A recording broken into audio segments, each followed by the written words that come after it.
Alguém poderia apresentar essa mentalidade e dizer: porque Deus é santo em toda a maneira de viver, é por isso que ele abandonou Jesus na cruz, porque o apóstolo Paulo diz: e ele se fez pecado por nós. O que é interessante que alguém também poderia dizer, outro diria: porque Cristo se fez maldição por nós, porque está escrito: maldito todo aquele que for pendurado no madeiro. Alguém poderia olhar e dizer: o Pai abandonou Jesus na cruz, porque Jesus se fez maldição por nós. E quando fala a respeito de Deus, a Bíblia apresenta que Deus é bondade, que Deus é misericórdia. Mas alguém poderia apresentar dizendo: Deus abandonou Jesus na cruz, porque Deus é bondade, Deus é misericórdia e Deus é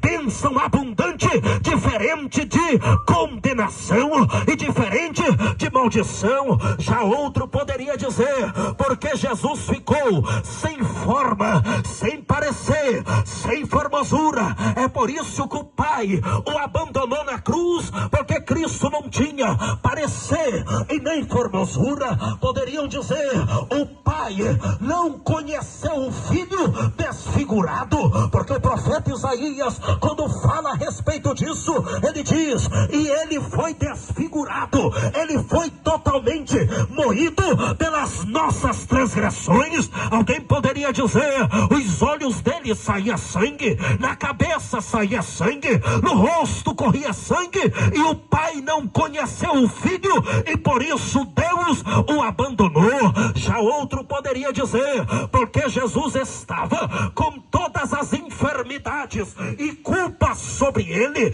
Mas o que eu acho interessante, que Deus não abandonou Jesus por causa dessas coisas, ou porque que o Pai não arrancou o Filho da cruz, enquanto a maioria que estava do lado dizia: porque ele foi alguém que salvou a muitos e agora não pode salvar ninguém. Já outros olhavam para ele e diziam: se tu é o Cristo, desça da cruz, salva-te a ti mesmo e salva também a nós.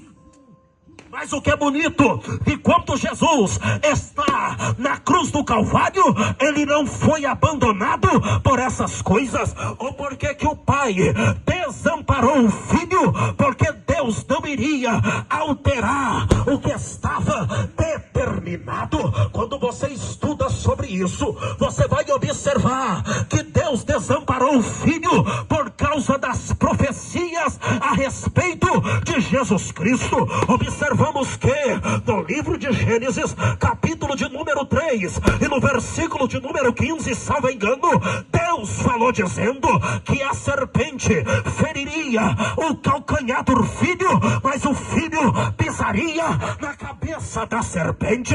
O que é interessante, que quando você vê sobre isso, a Bíblia diz pela boca do apóstolo Paulo, no livro de Romanos, Paulo diz: por um homem entrou o pecado no mundo e a morte passou a todos os homens. Mas o que é interessante sobre isso, Deus não iria além do que foi determinado. Foi determinado que Jesus viria e morreria na cruz do Calvário, a ponto de Jesus dizer: nenhum jota e nenhum tio se omitirá da lei. Mas o que é interessante sobre isso, que quando você vê Isaías falando a respeito disso, Isaías diz: ou porque que Deus não interveio quando Jesus estava na cruz? Deus não interveio porque a Bíblia diz que a palavra do Senhor, ela não volta vazia, antes ela faz o que apraz e prospera no que foi enviado. No capítulo 53 de Isaías, ele profetizou dizendo que Jesus morreria pelos nossos pecados.